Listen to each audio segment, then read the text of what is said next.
ఆంధ్ర రాష్ట్రంలో కూటమి పాలన స్టార్ట్ అయ్యి 2 సంవత్సరాలు పూర్తయిన సందర్భంగా అసలు పాలన ఎలా చేరింది ప్రజలకు? పాలనతో ప్రజలు సాటిస్ఫై అయ్యారా? లేదా ప్రభుత్వమే సాటిస్ఫై అయిందా? ఎవరి మార్జిన్ ఎంతవరకు వచ్చింది? అనే విషయాన్ని మనతో మాట్లాడడానికి వైఎస్ఆర్‌సీపీ రాష్ట్ర అధికార ప్రతినిధి పుణ్యశీల మనతో ఉన్నారు.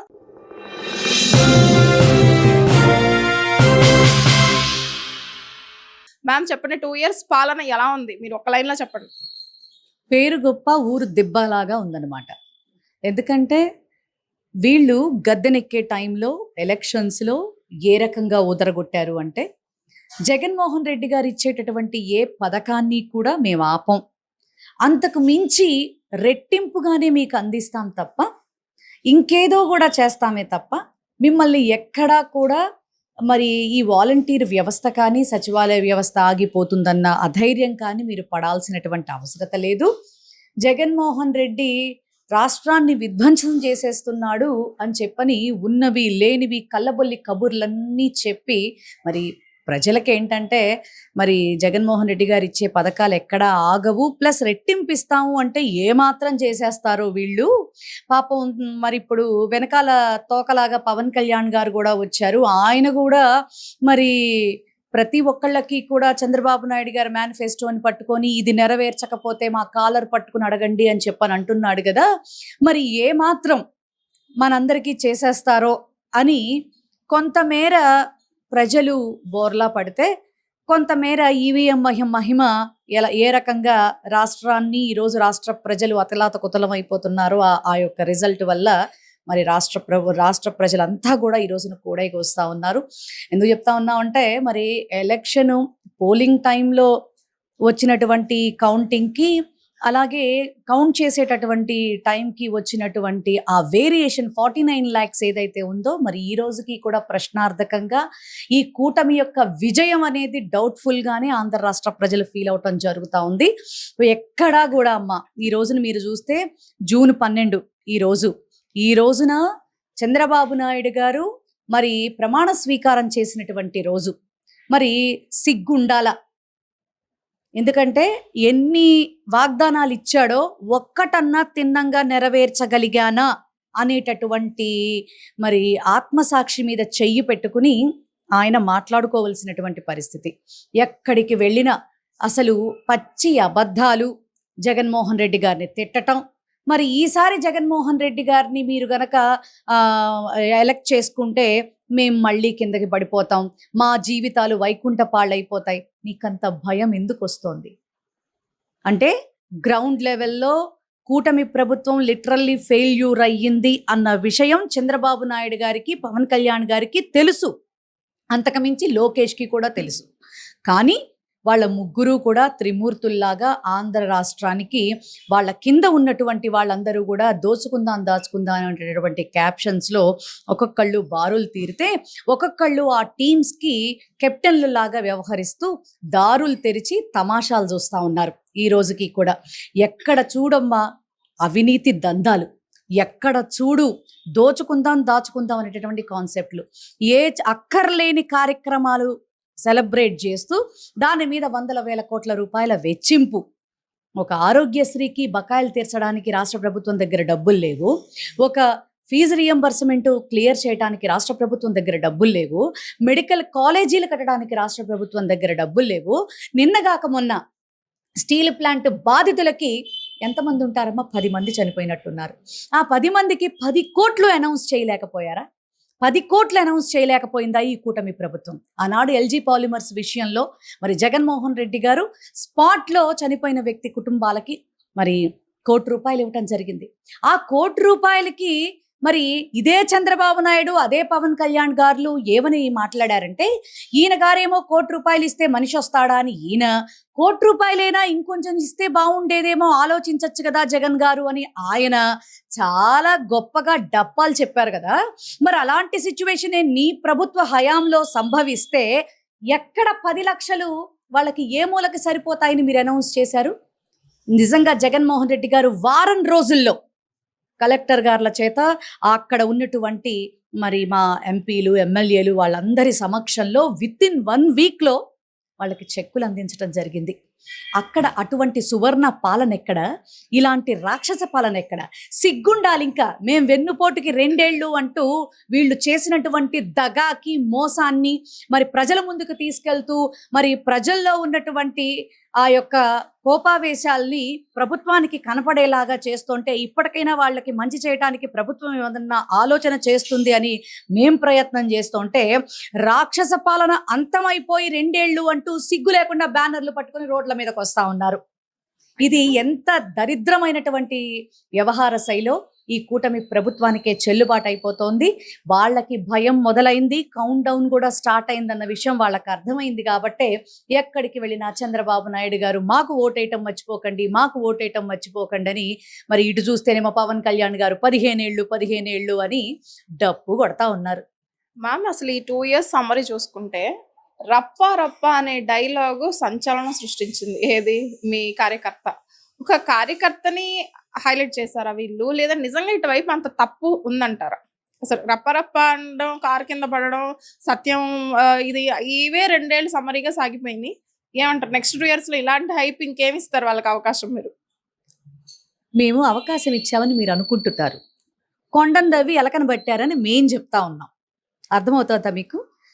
జగన్మోహన్ రెడ్డి గారు ప్రతి వారం కూడా ప్రతి నెల 2 ప్రెస్ మీట్లుగా రాష్ట్రంలో జరుగుతున్నటువంటి అరాచకాలు, అక్రమాలు, అవినీతి, అన్యాయాలు, ఆడపిల్లల మీద జరుగుతున్నటువంటి అరాచకాలు, వీటన్నిటి మీద కూడా ఒక విశ్లేషణతో కూడినటువంటి, ఒక ఖచ్చితమైనటువంటి వివరణతోటి, డీటెయిల్స్ తోటి, డేటా తోటి మిమ్మల్ని ఎదుర్కొంటుంటే ఒక్కళ్ళకంటే ఒక్కళ్ళకు కూడా సమాధానం చెప్పగలిగే దమ్ము, ధైర్యం లేక పైగా ఇందులో స్పెషాలిటీ ఏంటో తెలుసమ్మా, వీళ్ళ క్యాబినెట్లో ఏ శాఖకు సంబంధించినటువంటి వాళ్ళు ఆ శాఖ గురించి మాట్లాడరు, పక్క శాఖల మీద గురించే మాట్లాడుతూ ఉంటారనమాట. మీరు ఇప్పుడు చూడండి, హోమ్ మినిస్టర్ గారు చూస్తేనేమో డిఎస్సీల గురించి మాట్లాడతారు, ఇండస్ట్రీస్ గురించి మాట్లాడతారు. అలాగే మరి విద్యాశాఖ గురించి మాట్లాడవలసినటువంటి లోకేష్ గారేమో ఇండస్ట్రీస్ తీసుకొచ్చేటటువంటి ప్రయత్నంలో ఉంటారు. అలాగే ముఖ్యమంత్రి గారు చూస్తేనేమో అసలు ఆయన ఏం మాట్లాడతారో కూడా ఆయనకే తెలీదు. ఇక మన గౌరవ శ్రీమాన్ పవన్ కళ్యాణ్ గారు, డిప్యూటీ సీఎం గారు ఎక్కడికి వెళ్ళినా ఏదో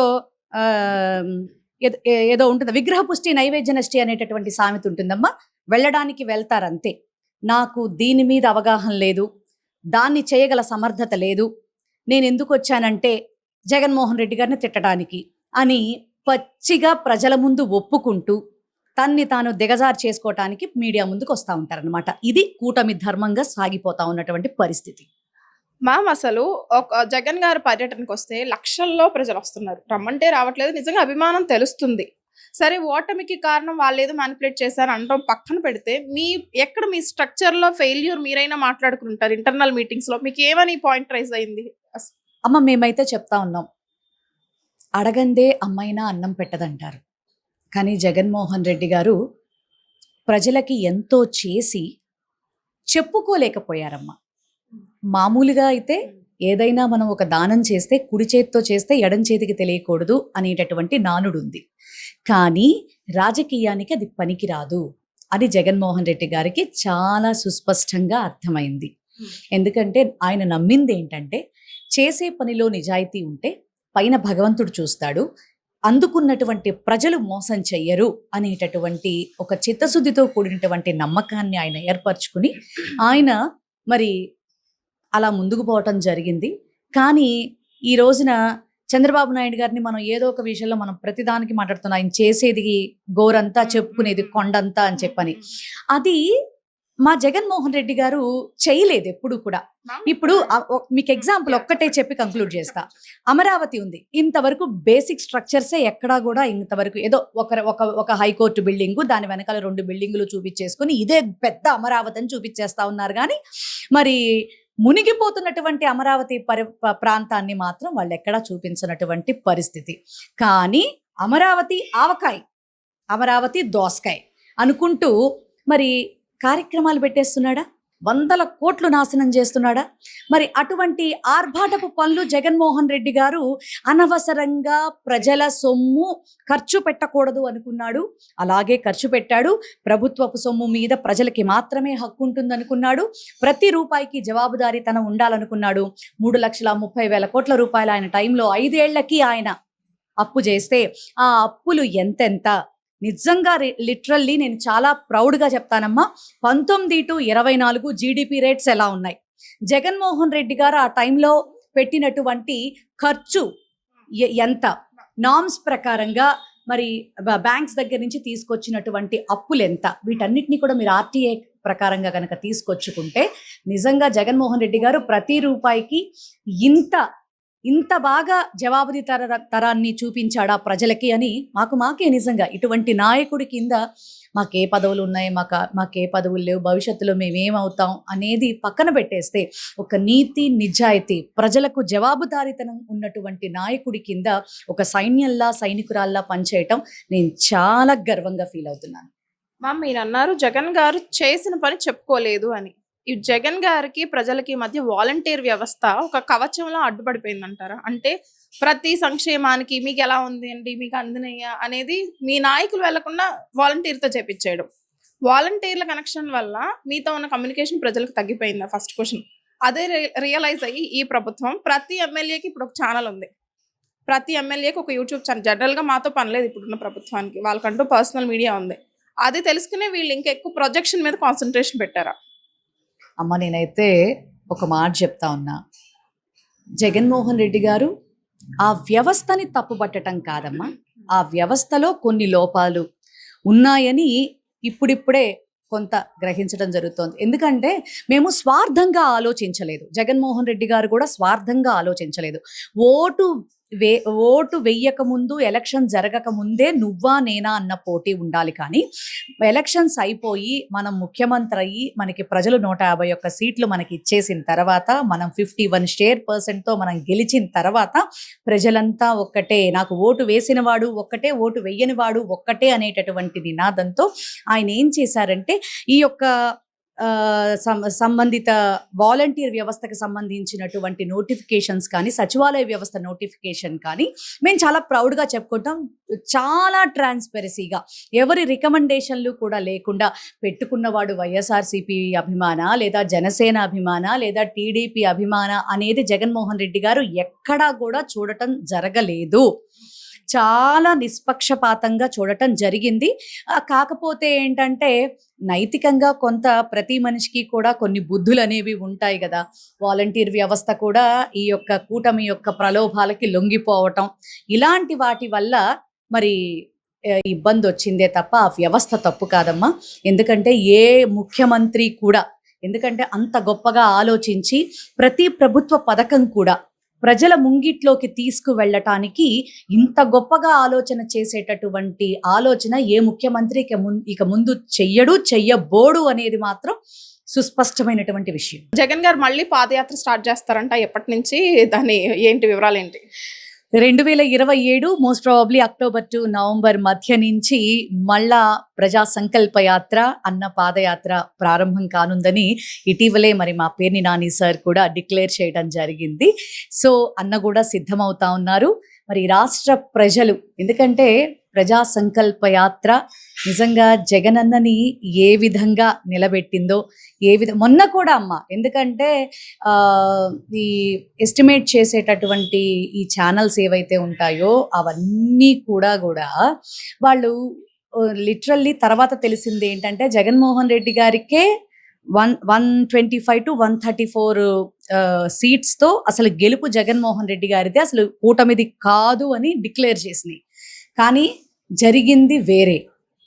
అదంతా కూడా ప్రజలు చూశారు. ఎందుకంటే లిటరల్లీ గ్రౌండ్ లెవెల్ నుంచే చాలా మంది ఓటింగ్ అయ్యి రిజల్ట్ వచ్చిన తర్వాత, అమ్మ మేము జగన్ గారికే ఓటేసాం, మా ఓటు ఏమైపోయింది, ఎందుకని ఇలా జరిగింది, మరి జగన్మోహన్ రెడ్డి గారు పెడితే తిన్నామమ్మా, ఆ చేతిని మేము మర్చిపోమమ్మా అని ఎంతో మంది తల్లులు, అన్నదమ్ములు ఎంతో మంది కాల్స్ చేసి మాకు బాధపడినటువంటి సందర్భం. సో ఈసారి ఏది కూడా అటువంటి మిస్టేక్స్ రానివ్వడు. ప్లస్ ఏ ప్రజా సంకల్ప యాత్ర ఆయన్ని గొప్పగా నిలబెట్టిందో మళ్ళీ ఆ పాదయాత్రతో ప్రజలకి దగ్గరగా వెళ్తాడు.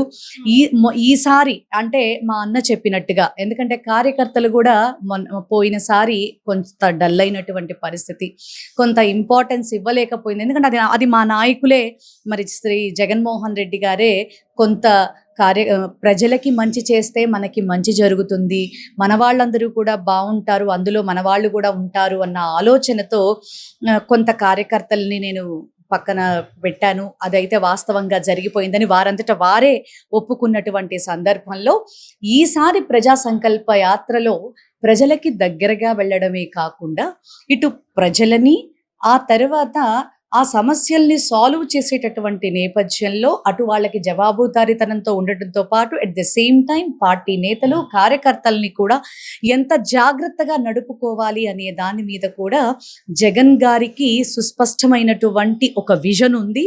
సో ఈసారి చాలా అద్భుతంగా పాదయాత్ర అనేది ప్రజల్లోకి వెళ్ళబోతా ఉంది. ఈసారి జగన్మోహన్ రెడ్డి గారి విజయాన్ని అయితే మాత్రం ఎవరు ఆపలేరు. ఇంకో మాట కూడా చెప్తున్నా, ఇది సువర్ణ అధ్యాయ ఆరంభం. ఎందుకంటే మొన్న ఒక అవకాశం ప్రజలు ఇచ్చారు, దాన్ని అన్న ప్రూవ్ చేసుకున్నాడు. కానీ ఇప్పుడు ఒక సువర్ణ అధ్యాయ ఆరంభం. ఎందుకంటున్నానంటే ఇప్పుడు 29 జగన్మోహన్ రెడ్డి గారు మళ్ళా ఈ యొక్క 10 తలల రావణుడు ఎవరైతే, ఎందుకంటే సింగిల్ గా నిలబడలేని చంద్రబాబు నాయుడు గారిని 10 తలల రావణుడు అంటలో తప్పు లేదు. ఎందుకంటే ఒక తల అదేంటి బీజేపీ, ఒక తల పవన్ కళ్యాణ్ గారు, ఇంకా ఇతరత్ర బోల్డ్ అంతమంది ఇన్నర్లీ చాలా మంది ఉంటారు కాబట్టి ఆయన్ని ఆ టైప్ లో అంటంలో తప్పేమి లేదు. రావణ సంహారం జరిగి తీరుతుంది, రామరాజ్యం స్థాపిస్తాడు ఖచ్చితంగా జగన్మోహన్ రెడ్డి గారు. అక్కడ నుంచి కూడా బ్రహ్మాండంగా రామరాజ్య పాలన అనేది రాజన్న పాలనగా జరుగుతుంది. సో ఇంకా 3 years ఉంది మ్యామ్, డెడ్ లైన్ 3 years ఉంది. అదా ఇదా అనేది చూసుకోవడంలో ఈ 2 years వీళ్ళ పాలన చూసుకుంటే, కూటమి పాలన చూసుకుంటే సూపర్ సిక్స్ కంప్లీట్ అంటున్నారు. కానీ జనసేన వాళ్ళు ఒక్కొక్కరుగా ఏవేవో ఎలిగేషన్స్ వస్తున్నాయి. సో ఈ ట్రాక్ అంతా చూసుకుంటే మరి ఫైనల్ గా ఒకవేళ జగన్ గారు కనుక పాలనలోకి వస్తే ఫస్ట్ అసలు ఏం చేస్తారు ప్రజలకని మీకు ఒక ఐడియా ఉందా? ఎన్నో చేశారు ఆయన. 2029లో ఆయనే కనుక నిజంగా గద్దెక్కితే ఫస్ట్ చేసే పని ఏంటి? ప్రజలకి మంచి చేసేటటువంటి ఆలోచనతో పాటు మేజర్గా మహిళా భద్రతకి, మహిళలకి ఫస్ట్ ఖచ్చితంగా ఆయన ఇంపార్టెన్స్ ఇస్తారు.